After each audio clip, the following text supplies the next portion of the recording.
This is the latest paper 6, March 24. First question, like usual, they start by asking you to label apparatus. So they said name the apparatus labeled A. You can name A as a stirring rod. You can name it as a stirrer.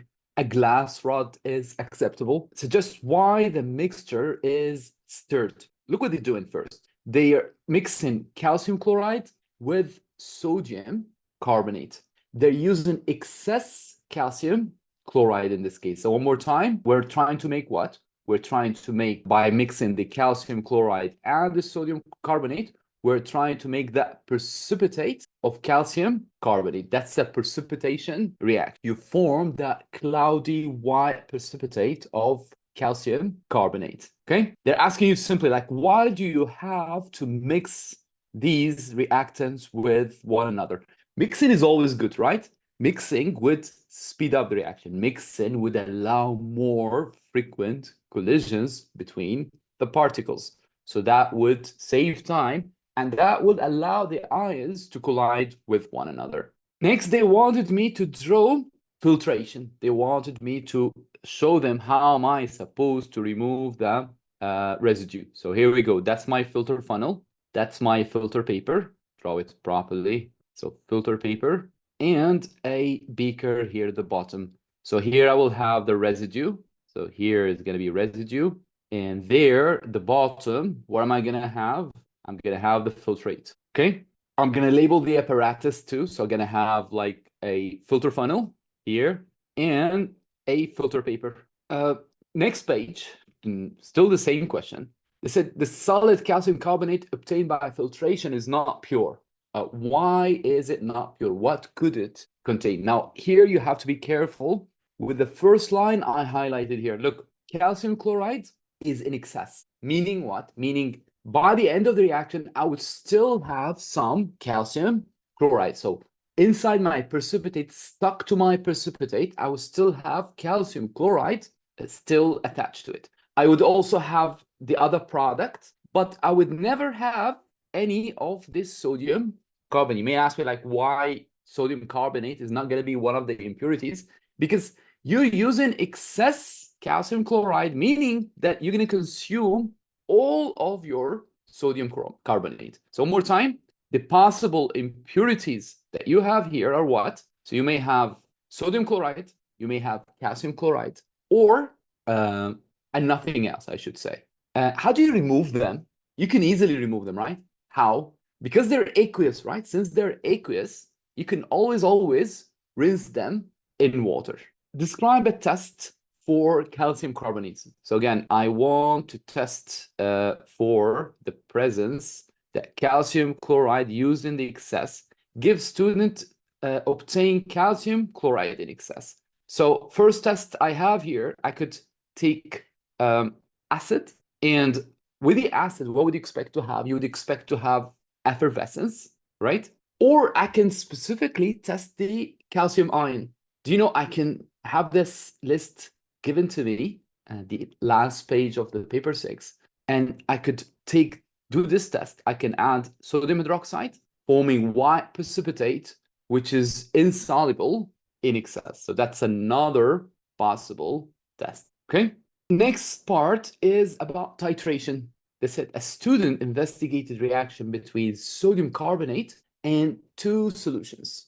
Both are aqueous. So again, I have one solution here called acid A. Both are hydrochloric acid. One is called A, and another here is called acid B. They've done the experiment for acid A. They've done it twice. They call experiment 1, experiment 2, both for acid A.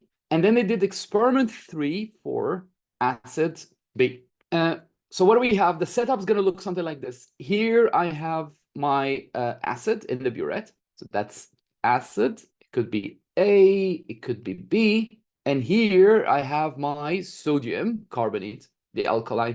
So let's do the readings of the burette. So this is the initial reading here, how much I have used here. Always, when you read the burette, you read how much you have consumed. So I've consumed 0.8. That's the initial. And that's the final. How much have I used here? I've used like 26.2, and I'm going to record them here. So final minus initial, subtract, you get the volume that you have used in experiment 1. What about experiment 2? How much did I use here? Just 0.2, the initial, and the final is 12.9, right? What about the last experiment? It's a sharp one, and here it's 39.1, okay? Again, I'm going to record them here and subtract, just like what I did in the first experiment. There you go. And 39.1 minus 1 is 38.1, okay? So these are the readings for the burettes. Nothing difficult. Now they're going to ask me here, which solution, A or B, is the one that is more concentrated? So again, let's take the volumes we've just done there and try to figure out. This is A. So these both are A, and this is B. A is done here, and B has been done only in experiment 3. So which one am I going to explain compare to? Do I compare experiment 3 to experiment 1, or do I compare it to experiment 2? If you go back to the text here, you realize what? You realize that experiment 1 was repeated. They said, we have repeated experiment 1. Therefore, I'm just going to compare the volume in experiment 1 to experiment 3, because when they did experiment 3, they did repeat the first experiment. So let's take a look at the volumes. How much is the volume here?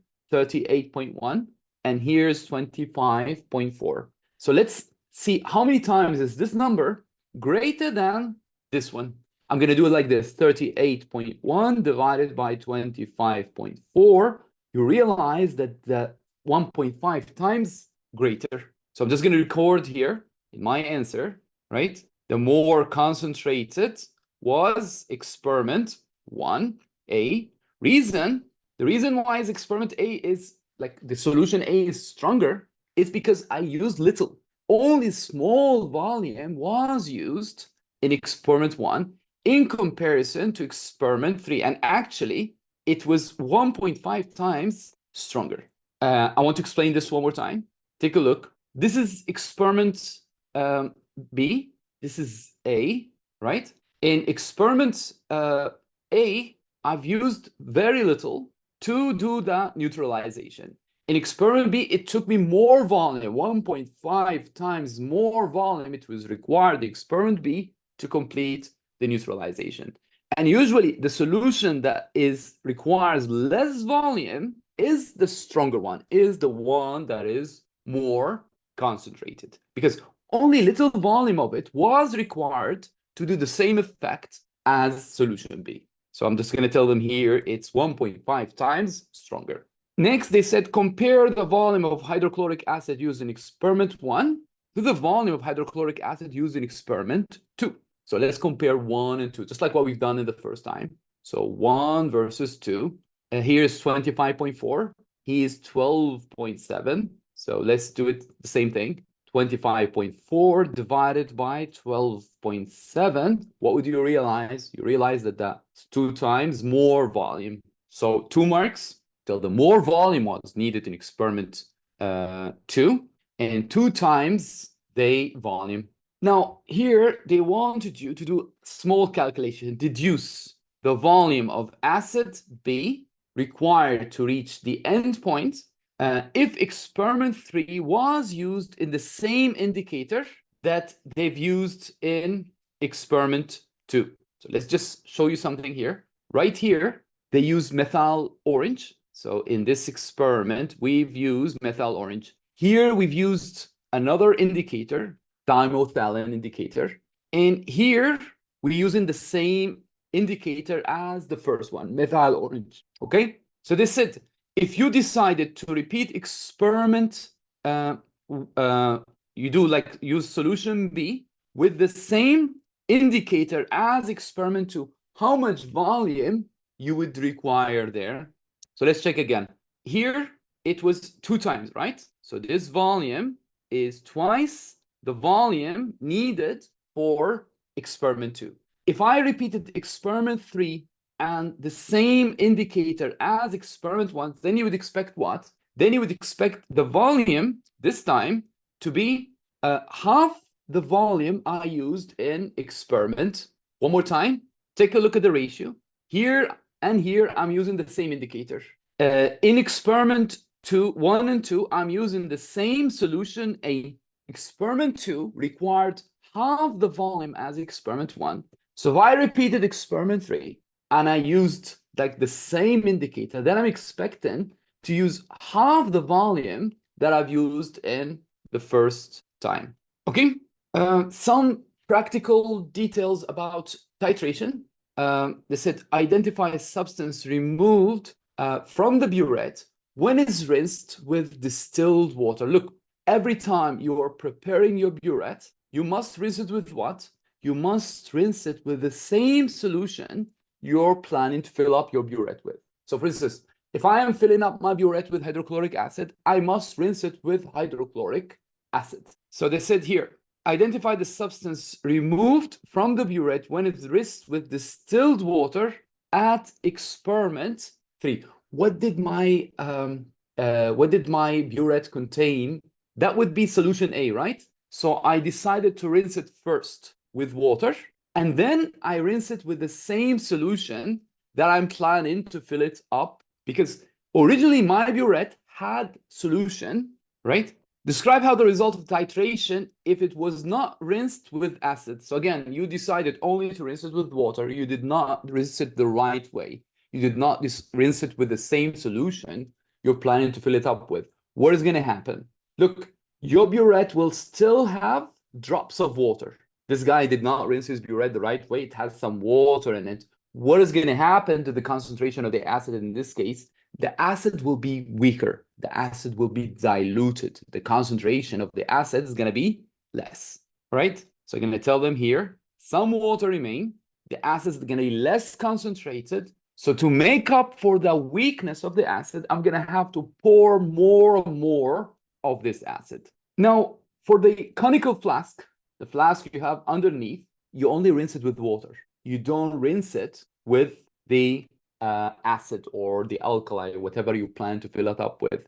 Because with the conical flask, if you decide to rinse it with the alkali, you add alkali, rinse it up with, some of the alkali will remain there. So again, I fill up my flask with the alkali. It's fixed, measured volume because I'm using the pipette. Any rinsing with the alkali, some alkali will remain inside of it. And that, meaning what? That means that will increase the volume. So you're going to mess up the volume inside your... So one more time, burette is rinsed twice, one with water, one with the solution you're filling it up with.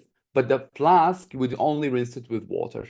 One more thing, why, while doing titration, why do we always put a white tile right under the flask? This is quite helpful, right? Because I can see the color change quite easily this way, right? So it just improves your judgment of color this way. Describe the effect on the results if you warmed up the acid. If you decide to warm up the acid, what effect this will have on the concentration or titration in general. Usually, some students, as soon as they see heat, they say, oh, that will increase the rate of reaction. But here, we're not measuring the rate of reaction, right? Therefore, you're just going to tell them there is no effect. It's just like you're warming up, you're not boiling, so the concentration is not going to change. Okay? Tell me what you don't understand so I can explain it once again. Right. Question 3, the usual. They gave you an ionic compound and they said it's called ammonium iodide. And they wanted you to just take those results from the data sheet you have at the end of the paper and write the results. Again, they said we added barium. As I always tell you, barium has nothing to do with halogens, right? Barium is only used to test for sulfate, but I don't have any sulfate here. So what am I going to tell them? I'm going to tell them no results. We don't have any change in this case. But what if you added silver nitrate? If you added silver nitrate, this means you're testing the iodide the right way, right? With iodide and nitrate, you'd expect a yellow precipitate this time. Third portion, we added sodium hydroxide. Just they did not do the ammonium test the right way. Do you know how to do the ammonium test? To do the test of ammonium, you have to warm, right? You add sodium hydroxide, but you have to warm. They did not warm here, so you don't expect any result. So tell them here, first, you did not warm, but if you warmed, then you would expect to form ammonia gas. How do you always test ammonia gas? It turns damp red litmus paper, turns it blue. Someone's asking, like, do I need to memorize these? You don't memorize them for paper 6. You need them for paper 4 and paper 2. Okay? It's going to be few marks in paper 4. So you're not like, don't, if you're behind in your revision, I wouldn't spend like hours memorizing them because it's just going to be worth few marks, right? But for paper 6, it will be fully given to you. Someone's asking, like, can I write effervescence for this one here? Here, you're testing ammonia, right? You have to write them what the test for, how you're going to test ammonia specifically, how you're going to, because gas is general, right? You can write effervescence for any gas, but here they wanted you to test for ammonia, okay? Someone's asking, like, what's the difference between a reagent and a catalyst? Reagent is like a reactant. Catalyst is what's to speed up the rate of reaction. Here, what do I have? I have solid D. I don't know what solid D is, but it says yellow flame color. Again, in your data sheet, that is sodium. Yellow is sodium. And then they said some water vapor is given off. Do you know whenever you heat a solid and you see condensation, this means that the solid is hydrated here, like crystals. And they tested it with cobalt chloride. Cobalt chloride changes its color from what to what? It would change its color from blue to pink. That's like the chemical test of water. Then they noticed some green precipitate in my data sheets. Green precipitate could be for iron 2 or chromium. So it's not specific here because they did not add excess. They just added sodium hydroxide, and I can see there's a green precipitate. So this could be either chromium or iron 2. And then they heated here the mixture and hold a damp red litmus paper at the mouth of the test tube. The red litmus paper remains red. What does that tell you here? It tells you there is no ammonia, right? Because do you remember what we wrote a couple of minutes ago? If ammonia is present, the red litmus paper turns blue, but it's not changing its color.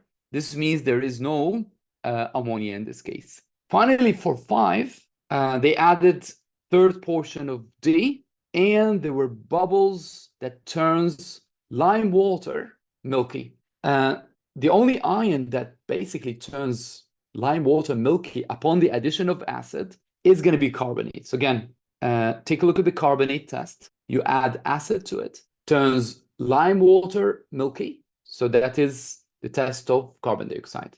And the ion present is carbonate. Okay? So far, look what I have. I've noticed there must be sodium. There must be one of those 2 ions, and there is carbonate. Anyways, so state the final color of cobalt chloride. Remember, it turns blue to pink. What ion, the observation in test 4, for test 4, the ion present, it could be, sorry, not present, I should say, because they added the aluminum foil here. Again, take a look at the data sheet. The only test that includes that aluminum foil is what? The only ion that we use an aluminum foil to test for is going to be nitrate, right? So here, and nitrate ions, you're going to have to include an aluminum foil. We did not see any ammonia, right? Remember, the color did not change. So ammonia is absent. And the ion missing is not present, is going to be nitrate. Okay? Next, they said, identify the gas in test 5. Remember the gas that turns lime water milky? Carbon dioxide. In the 3 ions present, the flame test tells you it's sodium. The green precipitate tells you chromium or iron 2. And the last test with acid giving off carbon dioxide is carbonate. All right. Do you have any question here? The last bit is the one where you are planning investigation.